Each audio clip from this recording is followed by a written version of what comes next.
Good evening, ladies as well as gentlemen. Papa Boris here with some more Hearthstone Tavern Brawl. Let's go through our second row of heroes for the week. If you don't remember from last time, the Brawl mechanics of this week are that you get a totally random deck of cards. As far as I know, the only modifications to the randomness are that you can have more than one legendary and that legendaries are more common than usual. How much more common, I can't say, but I have been seeing a fair number of legendaries here, so probably it's a significant increase in probability. Well, is it? I don't know. I mean, legendary cards, how many of them are there relative to commons, rares, and epics? I guess it'd be a pretty small number. So yes, the fact that they seem to be coming up a lot is an indication that the probability has probably been tweaked significantly. Okay, Hearthstone's not responding. That's good. Don't really like it when my game responds and doesn't crash. I really prefer a crashing experience typically.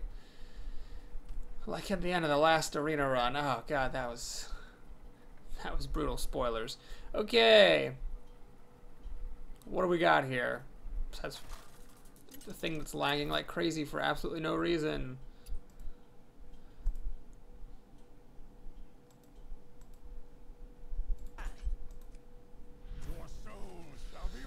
Okay. Well, got a couple of one-mana cards. I think I'm going to mulligan both of these because they're just so bad and hope I never draw them again. Paladin sucked ass in the last Brawl too. We do have a couple of legendaries. Never played with this guy before. He seems terrible, actually. Although having him early in your hand, I guess, is probably about as good as you can hope for. Got another crappy one-mana spell. Man, Paladins are like the kings of having one-mana shitty cards. Not that one-mana cards are bad, you know, you got things like Flame Imp and Voidwalker's fine, Northrend Cleric's great, Power Word Shield, but it's like all the Paladin one-mana things suck. So this guy's going for the 1-2 strategy, and it's actually not going to be particularly ineffective for him. If I had the one that charged and had taunt, that would be better. Unfortunately, this allows him to Shadow Bolt it, or Soulfire it, or even Dark Bomb it, honestly, before I can kill this guy off. Alright, he's got one-mana cards that don't suck. And he's Mortal Coil. Man, last Warlock I played against had Mortal Coil too. That was like, oh no, he doesn't actually have Mortal Coil. Okay, good times. Well, Noble Sacrifice actually is alright here. I guess I'll take that. And Hand of Protection, we'll take that too. So I will actually pop off both of these because the Noble Sacrifice will take care of the Flame Imp. There's no point in playing Angry Chicken, obviously, because it's just the same as a Recruit. Costs 1 mana less, but I don't get anything extra out of that extra mana, so I might as well just leave the chicken in my hand. So, interesting synergy here. Noble Sacrifice gives you a minion, which then dies, which actually does buff Bolvar. If this thing can fly, not fly, I mean if this thing can actually stick, I might be alright. If you're holding a dragon, oh, that's actually terrible. An 8/4 is really easy to kill, and I'm not likely to have a dragon. Okay, well, do I play the 4/7? I could Blessing of Might to kill this instead. Let's go for it. I mean, what are the odds he's got a demon? Alright, it's a 3/3. Could have been worse. Do I play this thing? Sure. I think I'm going to play it. I think keeping it in the hand is not going to do me any good. Now, this guy's going to get a little bigger, probably. So I'm going to have a Boulder Fist Ogre for 5. Of course, it can be silenced, which isn't great. He's going to go for the buff strategy there. And then he's going to eat it. Oh, geez. Okay. So he actually got 2 of these things. Man, that's awkward. Well, it trades with his thing. I could try Avenging Wrath, but the odds that 5 are going to hit this are not very high. So let's do that and hope he didn't get any Spellbreakers or Owls or Siphon Souls. I'm in a bit of a tenuous spot because I got a really crappy 7-mana card. I'd honestly rather have a War Golem than this. Sense Demons, hopefully we'll just find a bunch of useless imps. Okay, he makes the trade. Oh, he does have the coin. Okay, and Pit Lord. Oh, crap. This is another card that probably does not die to Avenging Wrath. Okay. Cold Light Seer. Well, we're going to play this. The odds of my having a dragon while the opponent has a legendary on the table are pretty small. This, I mean, it just forces him to trade his Pit Lord unless he can get a Shadow Bolt or a Soulfire. I'm lucky. He doesn't have either of those. That's good. Oh, Christ. Okay, well, with the chicken's help, I got a 50-50 chance that Illidan will bite it. It's unfortunate that Repentance was a turn late. Still, though, let's hope that this lets me kill off Illidan. Ah, that was actually extra lucky, and it allowed me to preserve my chicken, which is a 1-1 for 1, has been getting some solid damage going. I made a Recruit instead of playing Repentance. I feel like I gotta try to go for the burn here.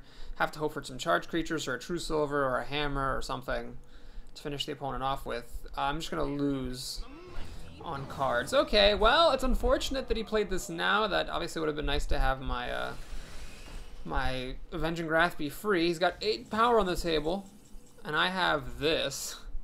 Alright, well, we'll play that. We'll play this. We'll play that, and I'm going to hit him in the face. Now, the odds that I can actually burn him down are real small because I'm totally out of cards. I'd have to pull a Divine Favor, or a really strong Legendary, or True Silver. Even a True Silver doesn't really finish the job. He gets to kill this and one of my guys. I take him down to 10. True Silver would still leave me shy 2 damage, and that's of course assuming I even get it, which is obviously not something you can assume even in the slightest. He also has 4 cards to work with. Alright. So he gets a 5-1. Magma Rager, basically. And another Magma Rager. Okay. Well, butts. Do I trade my little 1-1s in for these Magma Ragers? Oh, God. Or do I try to hit him in the face? I think I have to. That 2 damage just doesn't really make a difference. Now, Millhouse plus the Shredder will kill my Yeti. Then he's going to get a 2-drop to pop out, and he still has 3 cards. I have nothing. I need to get a Divine Favor or a Solemn Vigil. He's got an Implosion. So now, added to my list of needs is Consecration. Pretty much can't do anything if I don't get Consecration. These guys are going to tear apart anything I play. I get a second Redemption. Okay, yeah. Yeah, screw you, game. Alright, so that's Tavern Brawl. When I had that crappy brawl with Paladins 2 weeks ago, I actually managed to win. But this time, it was not to be. Let's move on from that. Try Hunter. I feel like Hunter's a sleeper class in some of these brawls. It would have been nice, for example, in that last one to be Hunter. Obviously, I would have had totally different cards, but I wouldn't have had the shitty Paladin secrets, and I could have actually damaged the opponent and had a higher chance of burning him out. Granted, you know, the Mage is always what leaps to mind first as a good Brawl class because of the ability to impact the board, but I feel like the ability to impact your opponent is nice if you get into that kind of standstill situation where everybody's cards suck. Okay, well, these are pretty solid cards. I'm going to do a little bit of an unconventional mulligan. I'm going to count on, you know, people's generally having bad cards, and then coining this on turn 3 and maybe playing this on turn 4, or the vice versa, and just hoping he doesn't have an answer to Ascension. Wow, this is quite the deck to make up for the last one. 2 of these bows, granted 2 is kind of difficult to use them both, so that's almost too much of a good thing, but Web Spinner's great. Ascension's great. I haven't seen a bad card yet. I had Kel'Thuzad in there as well. So it sucks that I'm missing my second turn, but whatever his 3-drop is, I can respond with Ascension. And then I have this to play after that, which isn't great, but it's a creature. I also have Multi-Shot for clearing board. He's going to Demon Fire. Well, that's actually great. Obviously, Mortal Coil costs 1 less mana. It would have given him a card. We have Gazrilla.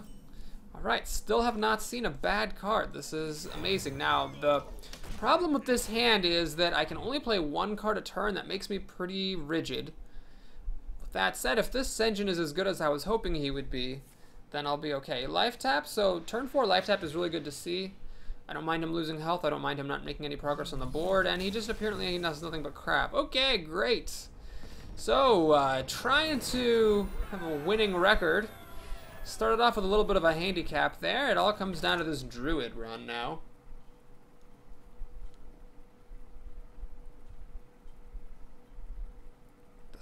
This is a nice swing match. If I win this, I preserve my record of 2 wins for every loss. If I lose, then I'm back down to 1-1. Jager Bomber, pretty great name, up against a tough class. So we have, so far, nothing bad. Although, Mark of the Wild is not an opening hand kind of card, and Tree of Life obviously isn't either. Got a Grove Tender. Now, the Nerubian Egg, well, had I had this, I might have actually kept the Mark of the Wild. That's an obvious synergy. As it is, this is not exactly a high priority thing to play. I'd honestly rather play Wrath and kill whatever she plays than play the Egg. Or do I? I mean, how much do I care about a 1-2? Not much. Let's just play the Egg. I wish it were pretty much any other 2-drop, anything with no actual power, but I think it's fine to play this. Ah, okay, so that's gonna happen. Do I go for each of us getting a card or each of us getting a mana crystal? Oh, none of the above. Supreme Hearthstone Brawl synergy. She says sorry, which implies that she has an owl. Otherwise, there'd be no reason for her to say sorry there. Oh, okay, she's saying sorry because she's gonna quit. Okay, that'll do it, folks. Thanks for watching this video. Please like and or subscribe. That was a masterful display of my utmost Hearthstone skill, and I can't wait to see you again soon. Take care.